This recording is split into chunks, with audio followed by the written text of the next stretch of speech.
Il existe des millions de roches spatiales appelées astéroïdes dans notre système solaire. Ces objets, dont la taille varie de quelques mètres à des centaines de kilomètres, sont pour la plupart des vestiges de la formation de nos planètes.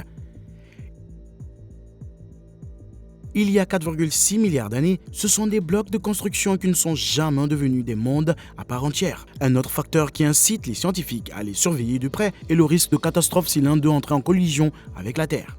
En fait, le chef de la NASA a émis des avertissements sinistres concernant les astéroïdes qui s'approchent de la Terre, ce qui démontre la gravité de la situation. C'est pourquoi la NASA a lancé sa mission DART. Une grande majorité des astéroïdes d'une taille supérieure à 1 km ont été recensés et leurs orbites ont été vérifiées comme étant sans danger pour la Terre. Mais les astéroïdes plus petits sont surveillés de beaucoup moins près. Même un rocher de 10 mètres de large peut causer des dommages importants s'il frappe une zone habitée. Le temps qui s'écoule entre le repérage d'un nouvel astéroïde et son impact sur notre planète peut être de l'ordre de quelques jours et un tel astéroïde est connu sous le nom d'impacteur imminent. La ceinture principale d'astéroïdes, qui se trouve entre Mars et Jupiter, est la source de la grande majorité des astéroïdes. Le nombre actuel d'astéroïdes recensés par la NASA dépasse le million. Les astéroïdes orbitent autour du Soleil selon des cercles très aplatis ou elliptiques et tournent fréquemment de manière erratique, culbutant et tombant dans l'espace. De nombreux grands astéroïdes sont accompagnés d'une ou plusieurs petites lunes. C'est le cas par exemple de Didymos, un astéroïde d'une largeur d'un demi-mile, 780 mètres, autour duquel gravite la lune Dimorphos, qui ne mesure que 525 pieds, 160 mètres de diamètre. Les astéroïdes sont également connus sous le nom de planètes mineures, et leur taille peut varier de celle du plus grand exemple connu, Vesta, dont le diamètre est d'environ 525 km, à celle de Core, aussi petit que 10 mètres.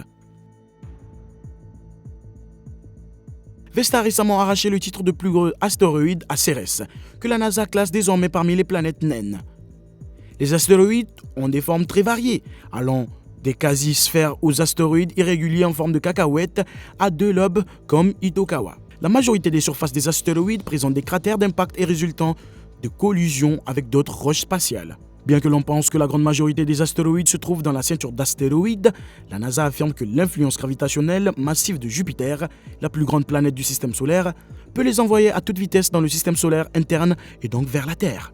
Les astéroïdes géocroiseurs, ou NEA, constituent un nouveau groupe d'astéroïdes auxquels les scientifiques accordent une attention particulière en raison de leur proximité avec la Terre. Les NEA, comme leur nom l'indique, tournent autour du Soleil à une distance presque égale à celle de la Terre. Ces objets sont classés en fonction de la façon dont leur orbite se compare à celle de la Terre. Par exemple, les astéroïdes Amor ont des orbites qui s'approchent de la trajectoire de la Terre, mais ne se déplacent qu'entre la Terre et Mars, tandis que les astéroïdes Apollo ont des orbites qui croisent la Terre, mais passent la plupart de leur temps au-delà de la trajectoire de la planète.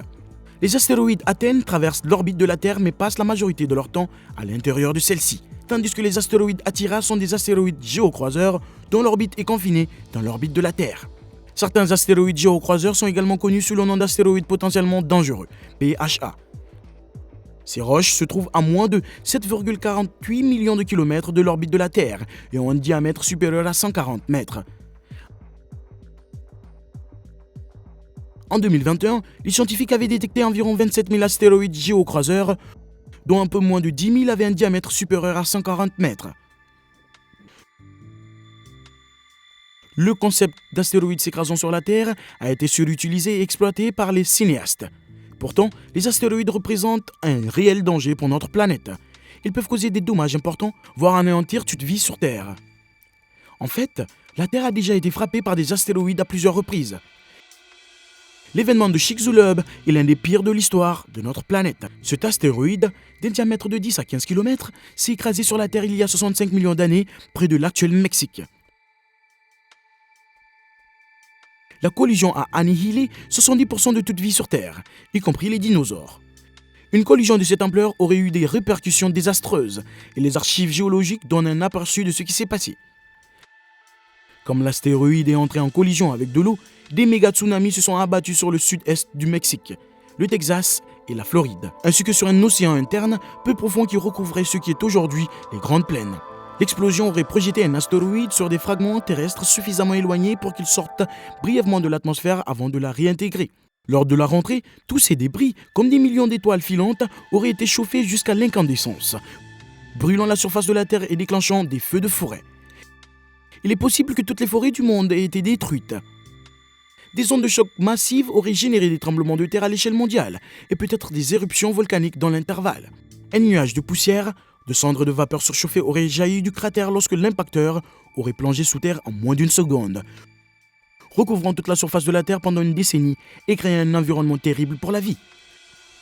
Plus grave encore, la poussière aurait pu persister dans le ciel pendant de nombreuses années, bloquant la lumière, perturbant la photosynthèse des plantes dont dépend toute la chaîne alimentaire et réduisant les températures de la Terre. Mais l'impact de l'astéroïde qui a provoqué le cratère de Vredefort en Afrique du Sud a été encore plus violent. Cet astéroïde d'au moins 20 km de large a percuté la Terre il y a environ 2 milliards d'années. La collision a créé un cratère de surface de 40 km de profondeur et 100 km de largeur. Comme le granit situé en dessous a commencé à rebondir et que les valves se sont fissurées, le cratère s'est agrandi, puis a rétréci presque immédiatement après l'impact. Les scientifiques pensent que le cratère de Vredefort faisait entre 180 et 300 km de large lorsque le rebond et l'effondrement ont pris fin. Cependant, l'érosion qui s'est produite pendant plus de 2 milliards d'années a rétréci l'entrée jusqu'à ce que l'on voit aujourd'hui. Le soulèvement du centre de l'impact, quant à lui, a été si important qu'il a fait basculer une portion de 25 km de la croûte terrestre. Les différentes strates de roches retournées se sont érodées à des vitesses différentes, ce qui a donné lieu au schéma concentrique observé aujourd'hui. L'astéroïde de Vredefort était probablement 2 fois plus gros que Chicxulub, qui a tué des dinosaures, selon de nouvelles évaluations de la taille originale du cratère de Vredefort. Il pourrait également avoir voyagé beaucoup plus vite, ce qui a augmenté la gravité de son impact et en a fait le plus grand événement de libération d'énergie de l'histoire de la Terre. Il aurait pu atteindre des vitesses allant jusqu'à 90 000 km/h, 56 000 miles par heure. Cependant, contrairement à l'impact de Chicxulub, l'impact de Vredefort n'a laissé aucune trace d'extinction massive ou de feu de forêt, car il n'y avait que des formes vivantes unicellulaires et aucun arbre il y a 2 milliards d'années. L'impact, cependant, aurait été plus important sur le climat mondial que l'impact de Chicxulub. Toutes les collisions d'astéroïdes ne se sont pas produites il y a des millions d'années. En 1908, un astéroïde ou une comète d'un diamètre d'environ 30 mètres est entré dans l'atmosphère et a explosé au-dessus du sol à Tunguska, en Russie.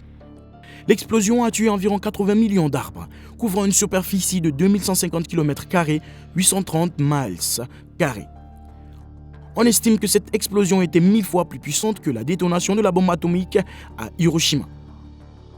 Si cela s'était produit au-dessus d'une ville, celle-ci aurait été entièrement dévastée. Heureusement, cela s'est produit dans une région reculée de la Sibérie et personne n'est mort. Mais y a-t-il vraiment une chance qu'un astéroïde frappe la Terre ? La NASA nous a avertis à plusieurs reprises que des astéroïdes se dirigeaient vers nous.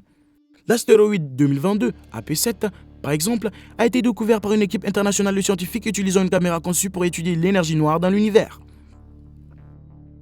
L'orbite de 2022 AP7 chevauche la trajectoire de la Terre autour du Soleil, s'approchant jusqu'à 4,4 millions de miles de la planète. Une proximité inconfortable selon les normes cosmiques.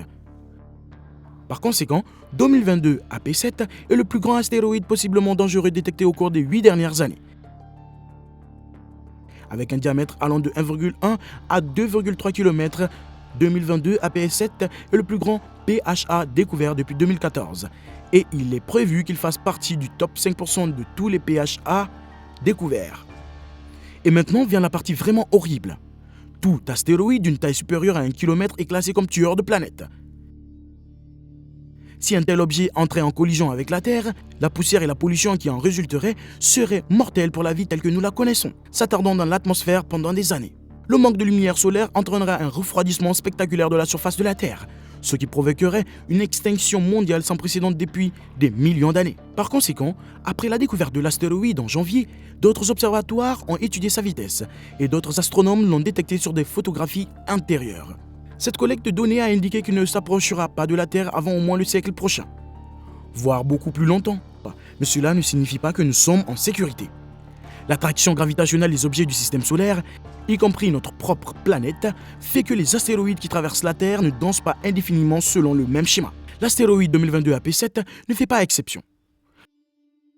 En traversant l'orbite de la Terre, cet astéroïde deviendra plus apparent dans le ciel, se rapprochant de plus en plus de l'endroit où se trouve réellement la Terre.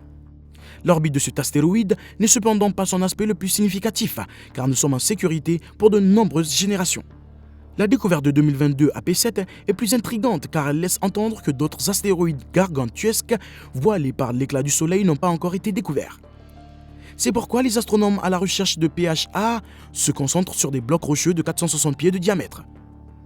Ils se comptent par dizaines de milliers et seule la moitié d'entre eux environ a été identifiée. Un autre astéroïde potentiellement dangereux est 2001 CB21. Un astéroïde massif de la taille du Golden State Bridge qui se déplace vers la Terre et devrait s'en approcher de très près. L'astéroïde a été classé comme potentiellement dangereux par la NASA car il passerait à moins de 0,69 UA de la Terre. Bien que cette distance puisse sembler importante à l'échelle cosmique, elle se trouve littéralement dans notre jardin. L'astéroïde potentiellement dangereux a un diamètre d'environ 1,3 km, 4265 pieds. L'astéroïde a été découvert par l'astronome italien du projet de télescope virtuel, Gianluca Massi, à une distance de plus de 21,5 millions de kilomètres de la Terre. Si CB21 entrait en collision avec la Terre, les conséquences seraient désastreuses. Mais à quel point le seraient-elles? Selon une étude, une collision entre un astéroïde de plus de 130 mètres de diamètre et la Terre déchargerait une énergie au moins 1000 fois supérieure à celle de la première bombe atomique. Un astéroïde considérablement plus grand, tel que l'astéroïde Apophis de 300 mètres de large, pourrait anéantir un continent entier. Un astéroïde d'1 km de large comme le 2001 CB21 pourrait dévaster la planète entière. Dites-nous ce que vous pensez des astéroïdes qui frappent la Terre dans la section des commentaires ci-dessous.